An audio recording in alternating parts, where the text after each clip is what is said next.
I believe everybody else is still here. Bryon Mark, Business Relationship Manager with WATEC. In the past, I did quite a bit of lean and continuous improvement work with state agencies. And so I will kick it to Tammi. I'm Tammi Leclerc. I have worked with Department of Health and Employment Security Department, currently with WATEC. I have had the pleasure and honor of playing in lean, OCM, as well as data. And so Byron, why the heck are you here? I'm with Employment Security Department. I'm the Data Solutions Supervisor. Kind of been playing with data for quite a while. And yeah, Tammi, it's probably because you yoinked me into this. Voluntold right there. Do we have control over the slides? Is that how that works? Oh, awesome. All right, so today we are going to play a little bit of a game to start and engage with all of you. And then throughout our conversation, we're going to be reviewing the connection from strategy all the way down to data and performance, and share some examples with you. And that'll be kind of our guide as we work together. So in this first part of our engagement, we're going to show you a picture on the screen. And we want you to put in chat what that picture means to you, what you think about when you see that picture, and no more than 5 words. And so Tammi is going to type the word open in the chat. And then when you see that word open, type in what you think and what comes to mind. And then she'll say closed. And it will be about 30 seconds or so per round. Any clarifying questions before we move forward? Oh, yes. And I'm going to hand it over to Tammi for a prize for whoever wins this meme throwdown. Yeah, so you'll have a couple of opportunities to engage, and whomever wins, and it's based by engagement, will win the first ever Results Washington Socks, and the Socks winner will be announced at the next Results Washington meeting by Talia and team. So just something to make it fun for those of you that are crazy, competitive, bragging rights and socks. You know, doesn't get much better than that, just saying. Yeah, I mean, who doesn't want socks? All right, we're ready for the first picture. All right. Type in chat what this picture means to you in the space of the work we do. Those responses are hilarious.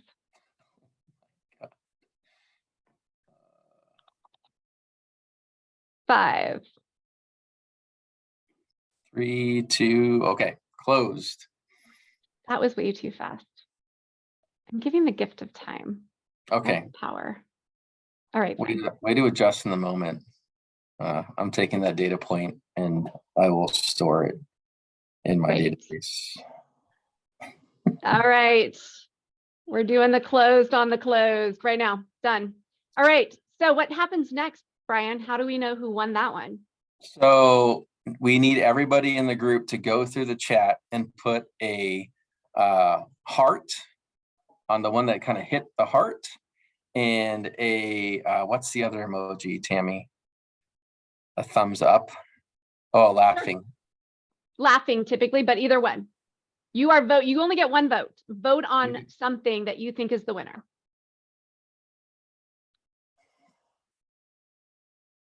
Oh, I'm seeing lots of different emojis for megabytes.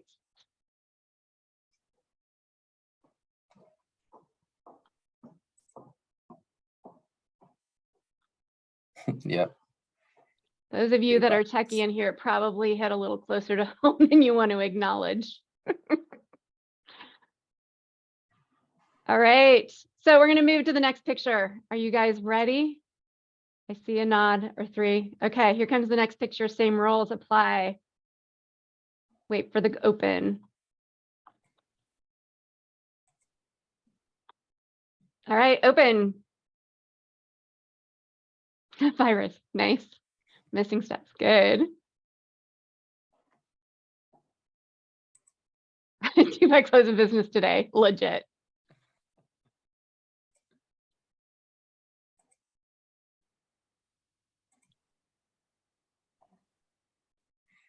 Cyber attack or hungry. Totally awesome. Do I have to come back tomorrow? All right, getting ready to hit send on the closed. 5, True story, Douglas. Not having a speaker 4, 3, 2, 1. Closed. You now know what to do. Go vote. Go vote for the number one thing that you felt like should have been the winner.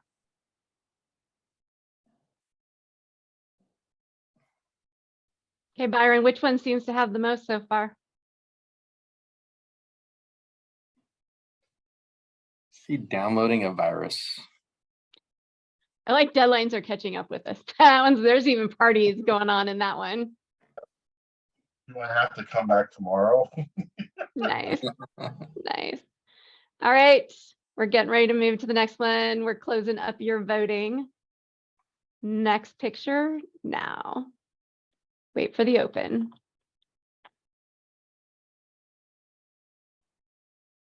And open.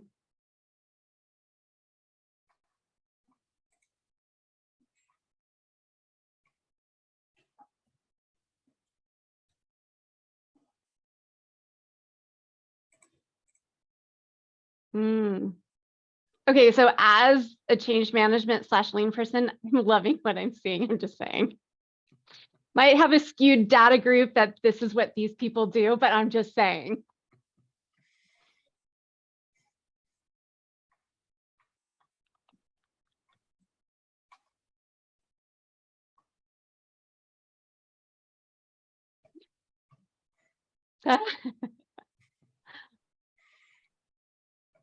All right, 5, 4,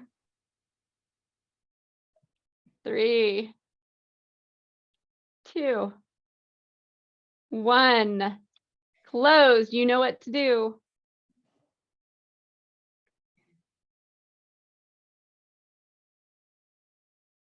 Slow still gets through you through the door. Nice, Jen.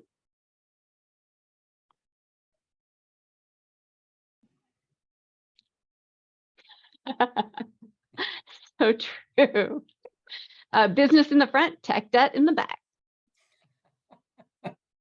I live that truth some days. All right. Next picture, last picture in this round. Wait for the open. And go.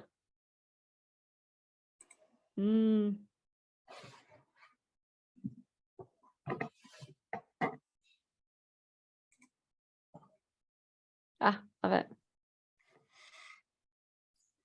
Have some corn.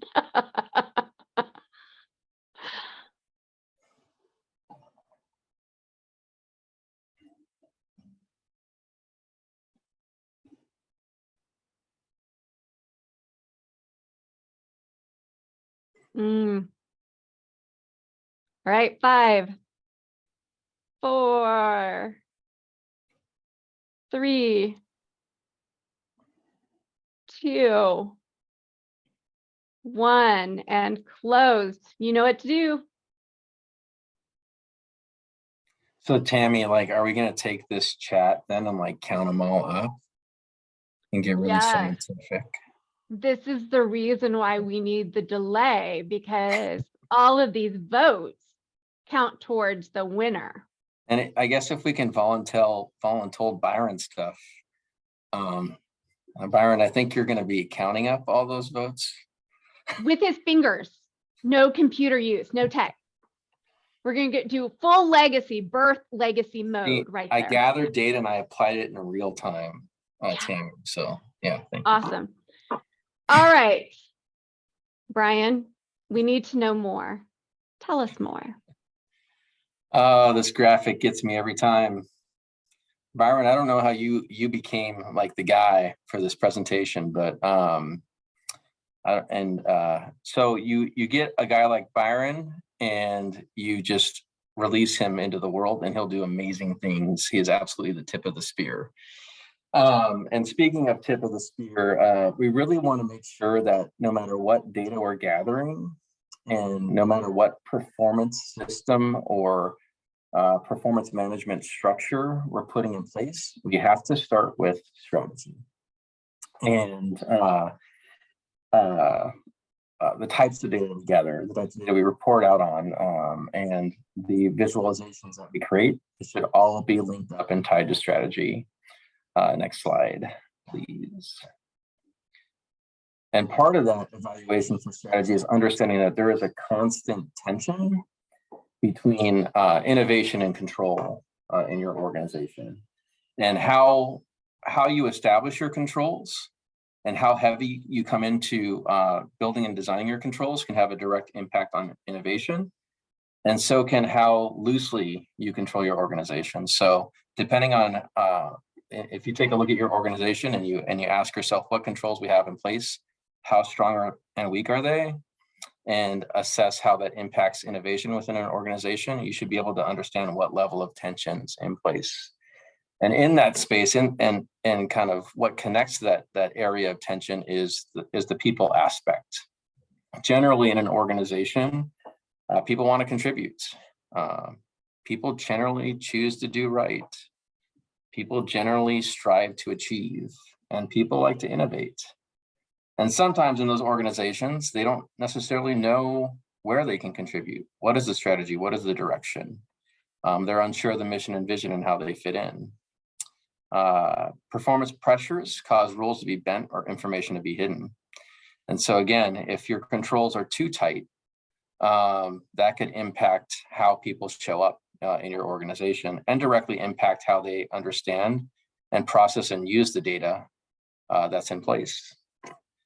Sometimes people are asked to achieve. I know in state government, right, we're all doing our best to manage and potentially wear several hats sometimes, especially in the lean space.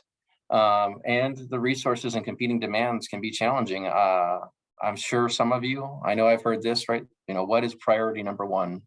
And I have many priority number ones.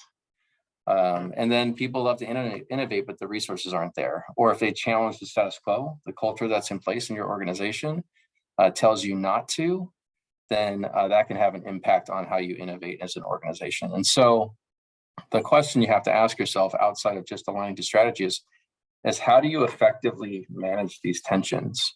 And next slide, please.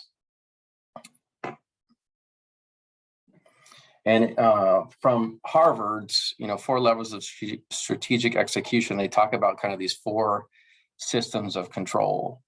There's belief systems, there's boundary systems, there's interactive control systems, and there's diagnostic control systems. All can drive the data, right, that you develop and you focus on and you process. And we're going to be sharing some examples of this as we move forward, and Byron and Tammi kind of take over this presentation and how we've gamified and built gamification into our data to make sure that we're effectively managing this tension between innovation and control in your organization. And so belief systems, I'm going to put the definition that Harvard came up with, and I'm using this Harvard's 4 levels of strategic execution because I'm taking that course right now. And it's been really impactful. And so based off of the definition that I put in chat, just would love to hear from groups or those on this call, how your organization is showing up in this space. So belief systems are commonly taken the form of credos, mission statements, and statements of core values. They communicate what people should do and how they should act as they strive for performance. So how are you using your belief systems in your performance management and data spaces? You can put links in there if you want. You can come off mute if you want to share as well. And just would love to hear from the group. And it's important to know that these boxes can be different sizes depending on where your organization is at. sometimes your organization needs to focus on belief systems. And that box needs to be a bigger focus. Therefore, your data and your performance are telling that story. Sometimes you need boundary systems in your organization. And boundary systems are really kind of the codes of conduct. And they're the formal systems that communicate what people should do, such as their performance objectives. And I'll put a definition for that in chat as well.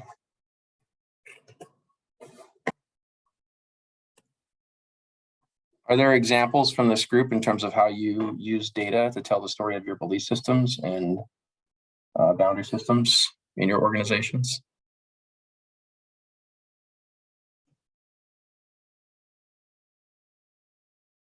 Awesome, Megan. So your unit is developing your own equity statement, commitment to equity. Very cool. HCA fundamentals map, UTR measures, pair data, belief systems. That's a big topic of conversation right now at WATEC, as well as with our focus on strategy and building in DEI and pair into our performance management systems and how we serve our customers. Presentation went away. The third bucket is interactive control systems. So these are formal information systems. Am I the only one not seeing the? No, it dropped. I'm trying to get it back up. Okay. Our interactive control systems. So these involve kind of information systems that managers might use to involve themselves in decision-making activities. So these are kind of your alert systems, right? These are your things that are saying, hey, you need to pay attention to this, or otherwise we're going to get in trouble to help you manage risk. And they're kind of a really important part of your everyday, day-to-day understanding of your business and how, what indicators you need to kind of understand where those threats and opportunities are.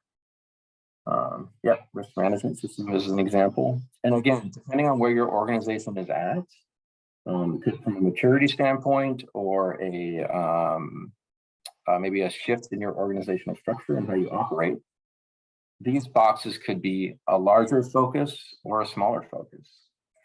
And then the last is diagnostic control systems. And this is the definition, again, that Bryon, are you seeing it now? yeah, I'm seeing it now. Thank you. Yeah. And these are the formal information systems managers use to monitor organizational and kind of measure your performance with respect to baselines and targets, which we might be all a little bit more familiar with in that lean and continuous improvement space. And so these levels of control are a way to execute and manage attention between innovation and control, and also ensure that your data systems and your performance systems align to your business strategy in the most value-added and effective way possible for your organization. And so as we move forward, it's kind of important to keep in mind that these things should be part of your evaluation, especially when you go into kind of gamification and designing those games right within your organizations, which will drive the behaviors for managing and using that data in the most effective way possible. Is my sound going in and out? I can hear you. It's a little tin-canny, but I can hear you. Is it? Uh-oh. Okay. Well, sorry about that. And so we did a little bit of this right with our meme throwdown, right? We talked about, we conveyed our belief systems. We set boundaries. We were interactive. And we set up, diagnostic controls to determine whose comment was the most effective to win those results Washington Sox. And so Tammi has a little report out on our data that we gathered during our meme throwdown. And so I'll hand it over to you, Tammi, and Bryon to take it away.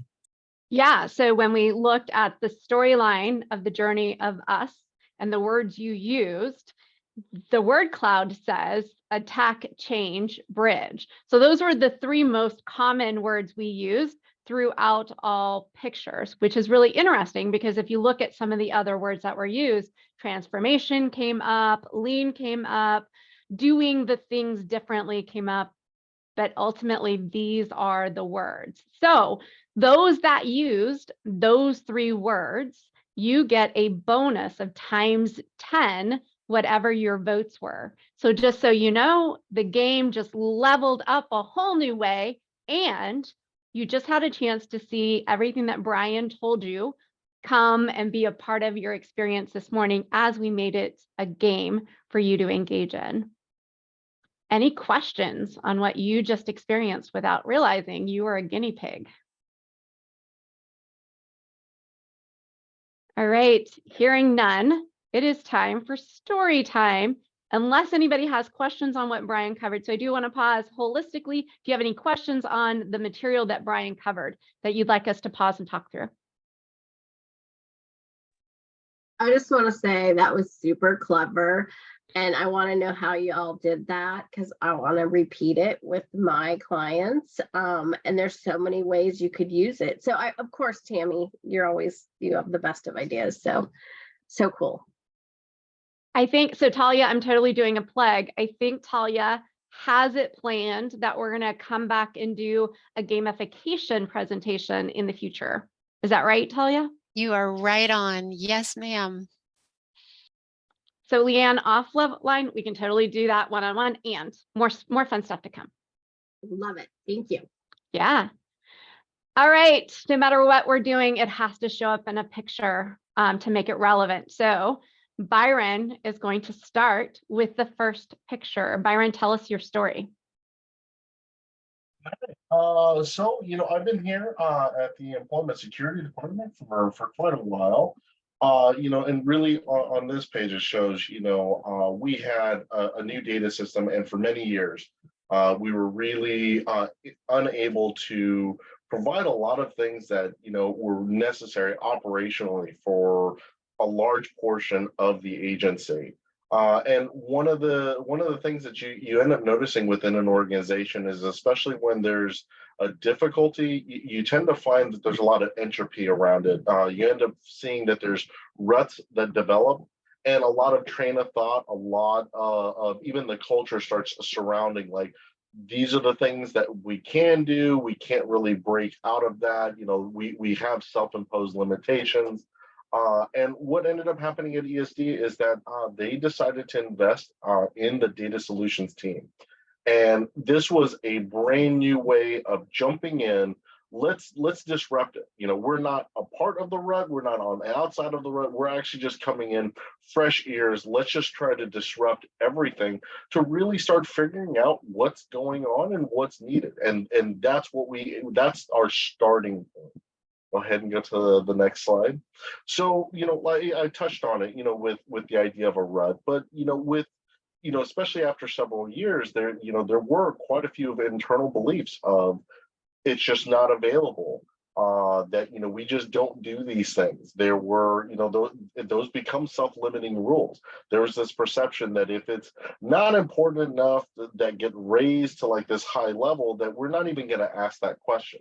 So there was a lot of questions that were flowing throughout the agency, really with workforce data, that no one necessarily was even willing to ask. And it's hard to know what you don't know. Especially like from the data creation side, like it's really hard for me to come up with answers if I don't know what questions are being asked.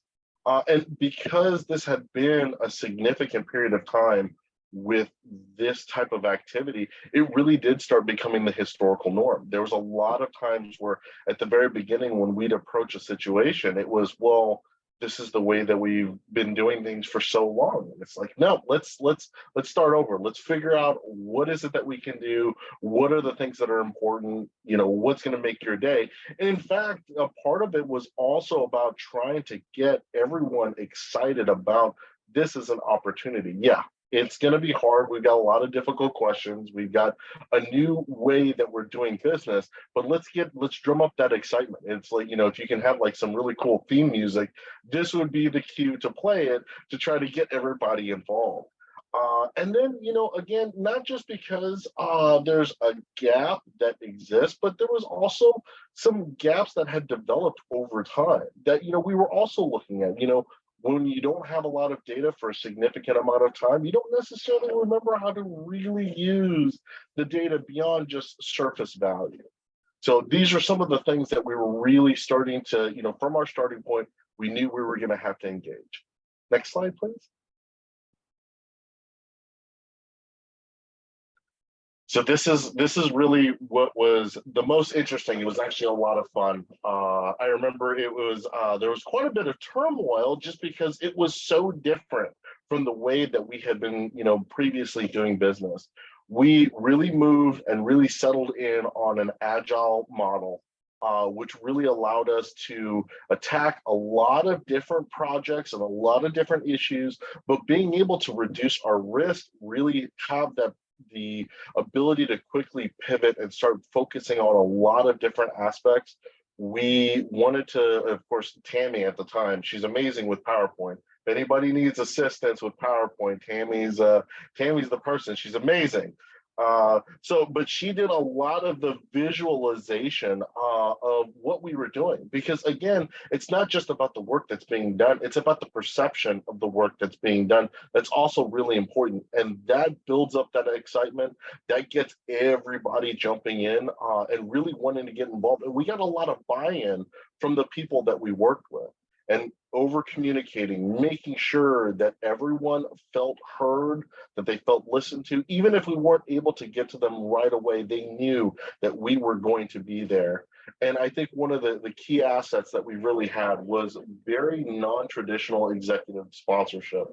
Again, we were attacking this from a very different approach. We were actually disruptors. We had a very different colored hat on. And that allowed us to really start asking questions and engaging in a way that was not the standard protocol that the majority of the agency worked. And it was a very big change.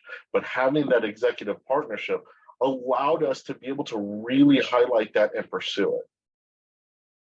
Next slide. So yes, so right off the bat, we started off with no real operational dashboards. And at the time, one of the things that I realized was that everybody was scrambling to try to get a little bit of everything. And I liken it to how when you're at the arcade and you're playing a brand new game, how you're just like mashing the button and moving the joystick.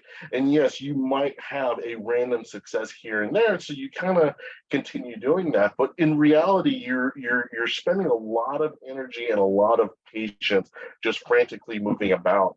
And we really decided, like, let's focus on, drilling in, figuring out what's important, lining it up.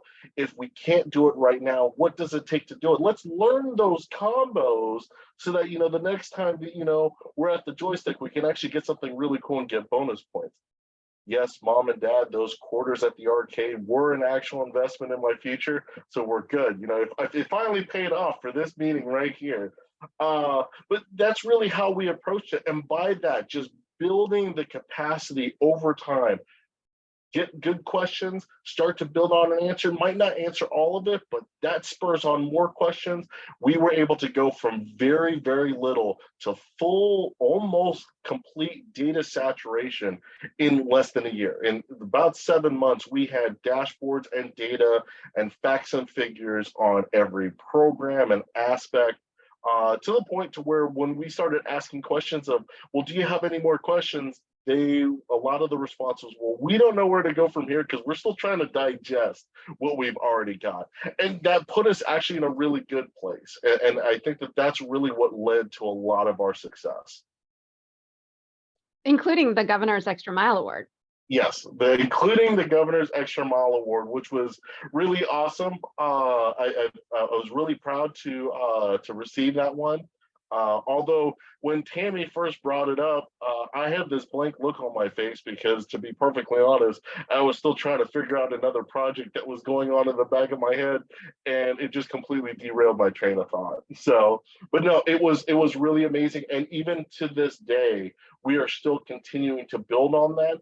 But as we've changed the competencies and we've built up the agency's capacity, we are actually moving in different directions, but that's actually a natural progression, but that wouldn't have been possible without the work that we previously done here. So what was the real game? For us, the real game was really getting everybody involved and actually looking at what is it that was necessary, what is it that we need. There was always this, well, there's no data, there's nothing that we can use. Let's change that. What can we use? What do we want to know?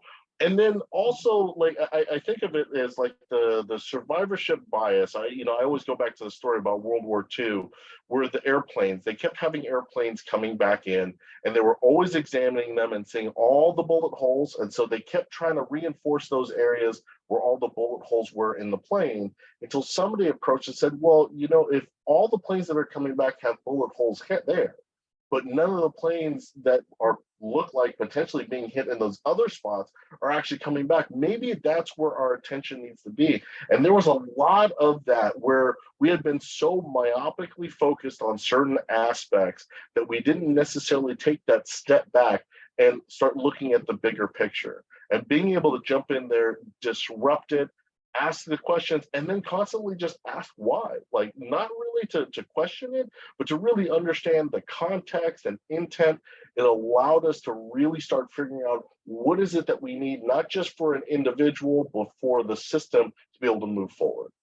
All right, next question. What tools did you use to get this up and running? Well, a lot of it, of course, eventually we ended up moving into smart sheets. So we used a lot with smart sheets for a lot of task tracking. But, fundamentally, really what it was, I believe that really allowed us to succeed was, using Power BI to really, visualize everything that we were doing. Of course, Tammy's amazing PowerPoints to really distribute all the information everywhere. But switching to the agile model and really being able to communicate externally and using the outward mindset methodology, really focusing in on creating that connection, looking at partnerships, mutual partnerships across the board. That's what really allowed us to succeed in this endeavor.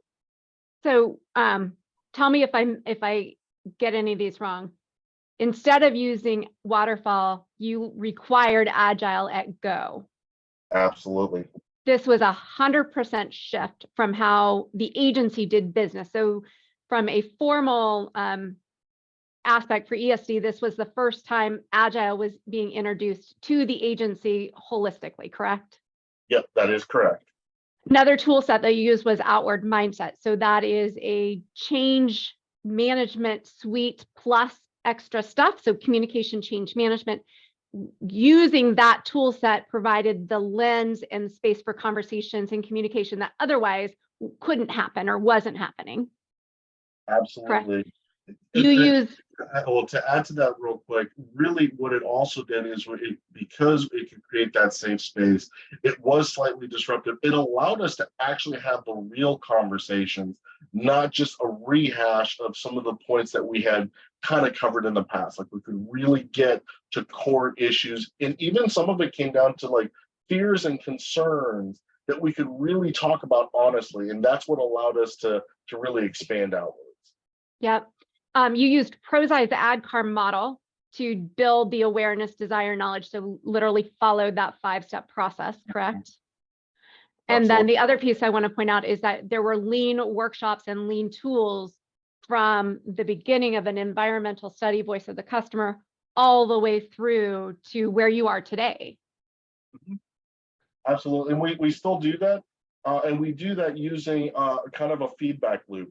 We're always trying to restart, to re-engage, not just about the forward progress that we're making on whatever project or tool, but also going back to, is this actually what good looks like? What is it that's going to not only drive, but excite, about what we can provide and what we can do and we always listen as data as a service. It's not just a product that we're providing.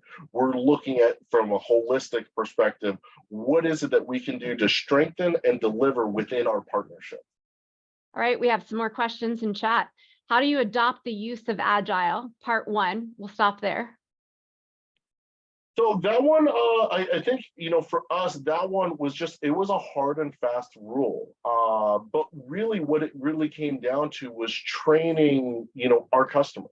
and building that relationship, creating that stakeholder bond that we had, and then really focusing on this is how agile works, but these are the benefits, and not just talking to them about the benefits, but over time with the feedback loops, with the constant string of deliverables and enhancement and improvements.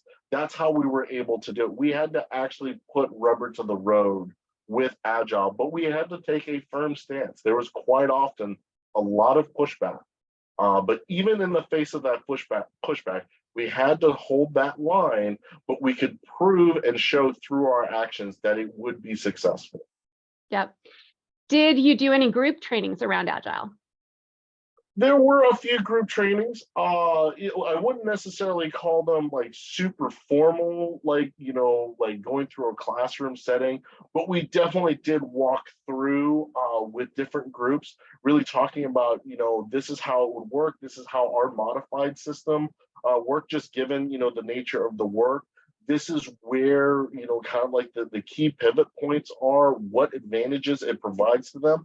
And then for a lot of it was also, this is how we're reducing risks, that we can show that at the end of all of these iterative steps that we could actually have a product that really does look like what they were asking for, rather than it going through this black box cycle and then they just happen to get whatever, comes out the other end. Yep. Did you hire new staff who were experts in Agile? I mean, technically Tammi, but I mean, we didn't necessarily hire anybody outside, but we took a lot of intentional time, and there were some places where we asked for space and grace to be able to really focus on our internal operations, really learn it as a team and as individuals, and how it interacts with the way we work with our customers. Yeah. So do you mind if I add just a touch to that? Yep, go for it. So Bryon was the manager for this area. So I'm going to do some connected dots. So Bryon was the manager for this space.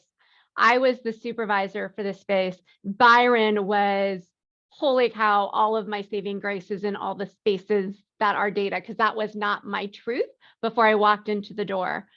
When Bryon offered me the position, one of the things I told Bryon is, all right, but I get to use Agile. Like, I had already worked for this agency before. I knew it was waterfall. I'd gone and gotten multiple certifications in Agile, multiple different approaches at it.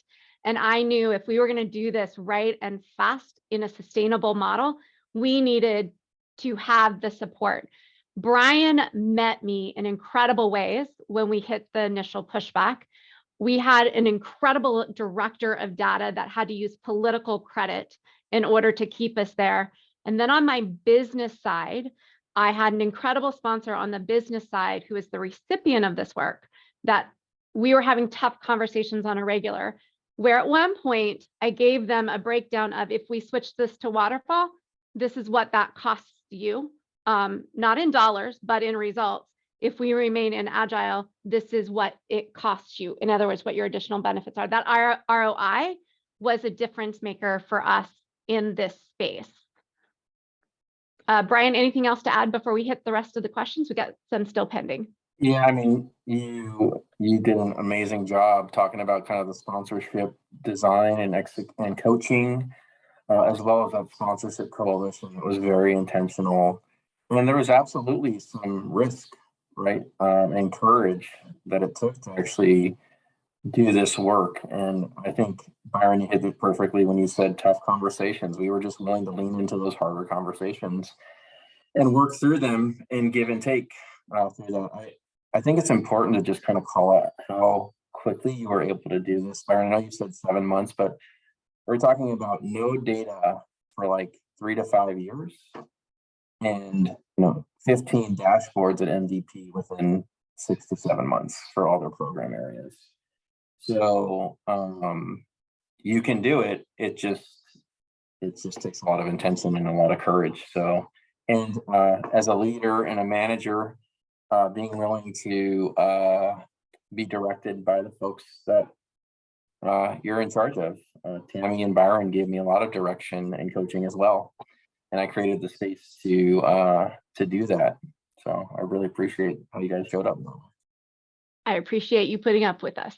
All right, you have additional questions, Byron. So based on everything that you've shared, is there anything else that you would add around any resistance that you received from leadership around this approach? And then how did you overcome it? Or do you feel like we got it? What's up? Or do you feel like we covered it? I think that you covered it pretty well. I was going to point out that, especially when it came down to having the real hard pushback, it really was, by taking it up and having that executive sponsorship and our leadership that, we could lay it out. And for them, they had to make the decisions from there. But that's really where a lot of it came from. And that would be, of course, that's what Tammi kind of outlined. So we're good. All Bryon? right. Just one more thing. We called it agile within our team. We didn't necessarily call it agile with our customers. And I know that resonates with this group because sometimes you can call lean, and sometimes you can't, right? Depending on the group that you're working with in your organization. So I think the terminology and kind of the willingness to connect to it is also an important consideration. Yeah. All right, so the next one. I found that some folks have a hard time with project closure with Agile. How did you smooth out the handoff to those who are less familiar? So you can move on to your next project. Mind if I get that one, Byron? All right. Okay, so, and I see additional, so I'm going to try to answer a few at the same time. In the traditional sense, there's more than two, but there's two standard approaches to project management. Waterfall, which is more your traditional, you have this cascading effect of doing the things. And then another type of project management is called agile. So you have smaller windows and you're just trying to get a couple of things done at a time. What that does is that reduces your risk into bite-sized pieces and keeps you moving forward. So from a process improvement or lean perspective, agile is continuous process improvement. In project management, it still has bookends and deliverables. We took a hybrid approach. So when we speak agile, we knew that we needed to launch it. We could launch it project management style. So it's a waterfall with all of the extra components that go in with that. We weren't willing to navigate the political environment of it. We wanted to provide something fast. And so we adopted an agile methodology of doing the data work. So data as a service. So in this space, it's not your traditional agile project management that we're talking about, but we did have closure elements. And so what that meant is we had potential things that were a part of our backlog that we looped that we were going to gift it back to somebody someplace else because it didn't belong in our shop long term. A lot of this time we used Prozai's ADKAR model. So a part of that ADKAR model is having a transition plan of where you're moving that thing and getting it off of your hands and into somebody else's space. And so we used ADKAR or Prozai's change management model as part of our model so that we could get to closure with agreement early on. Anything else to add on that, Byron? I do want to add one thing, and this is just speaking because I had been at ESD for quite a while. There was a real hesitancy to a certain extent on my part to always try to use a lot of like these actual language of agile. Many people had like this impression that once you start using like keywords or key terms, that it started feeling a little bit gimmicky. And what I really tried to do was just focus on these are the things that we're doing, and we could refer to them in our natural language. That way it became very much just the culture of the way that we would engage, that we would work together, how things would get planned out. Now, granted, there were certain things like sprints, they absolutely understood. I don't know of another way. They got all excited. Yeah, I don't know another way of talking about a sprint other than calling it a sprint. But, really we focused not on trying to make sure everybody learned the terminology. I don't think we ever really emphasized that. But what we really did emphasize was really like the benefits and the process. And that's kind of how we moved forward with that. Yeah, great. So Tiffany had a question. they had never heard about Agile. How did we learn about this tool software, and is it available through ASD? So it is a methodology. I saw that as part of language, and some people put some great ways that you can learn about it in Talia, maybe a future topic. I'm on it. Thank you. Yeah. Let's see, what other questions do we see? That is all the questions. Any other questions for Bryon around this project? I actually have a question that's kind of more overall, if the panelists would indulge me. So something I'm seeing in chat and that is reflected in my question here is, there are so many tools and so many methodologies out there. Is there something to help make a slightly more objective choice about, here's the components I have versus here is what I want to do in terms of change management? And for a visual, like, I just put it in chat. There's a site called My Fridge Food.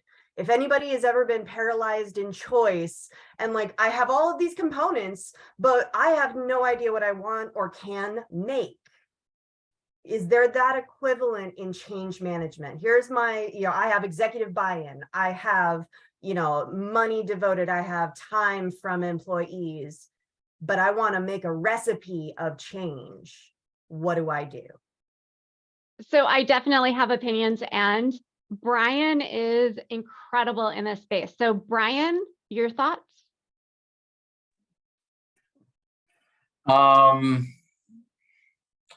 Gosh, I am very right-brained when it comes to this. So I don't know if I have a standardized approach.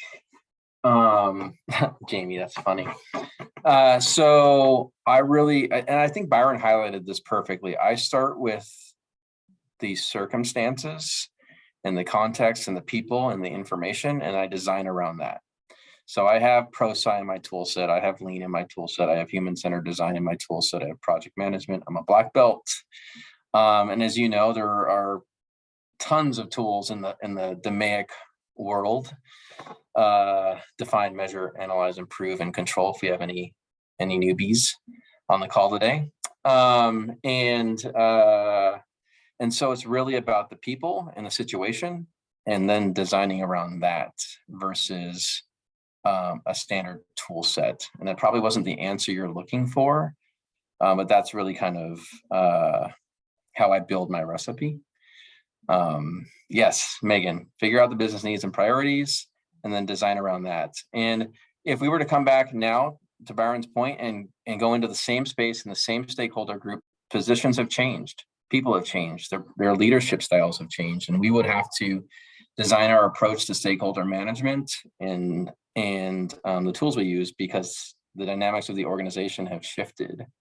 And so that's kind of generally, my approach.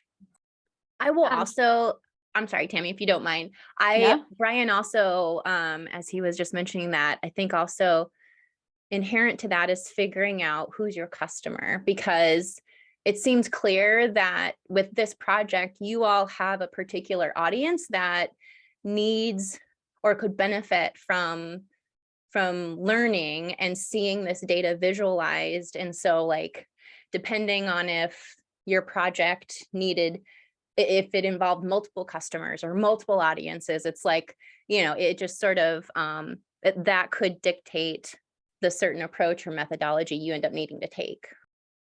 Yeah, and I kind of can go Frankenstein sometimes on tools. If you ever took a lean yellow belt or green belt class with me, I'd say, like, well, if you don't need all 5 of the S's, then don't use all 5 of the S's. And I'd pair tools together, and I'd make new tools because the situation called for it. So I believe in kind of pure application of tools if it's warranted, but I also believe in augmenting and joining tools together because it makes sense for the situation. I have a high tolerance for that kind of design.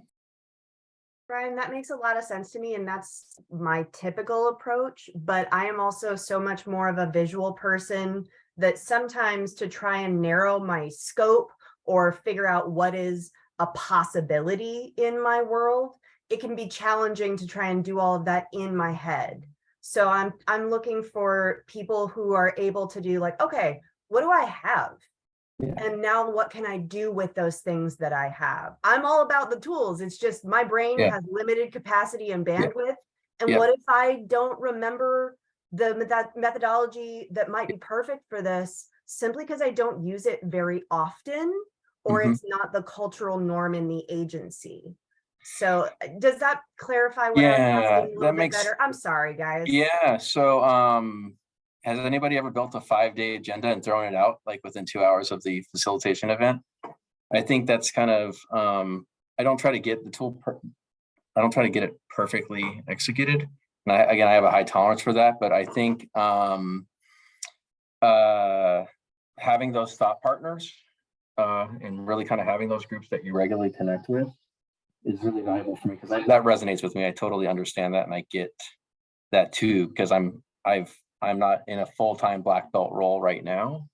And so I'm and Tammy's leading the lean program at Watex, right? So we're thought partnering right in that space. And so I think you're spot on. I think you kind of offered what I think is a great solution, and that's reaching out to kind of a couple of folks that you trust to regularly talk through tools and practice them.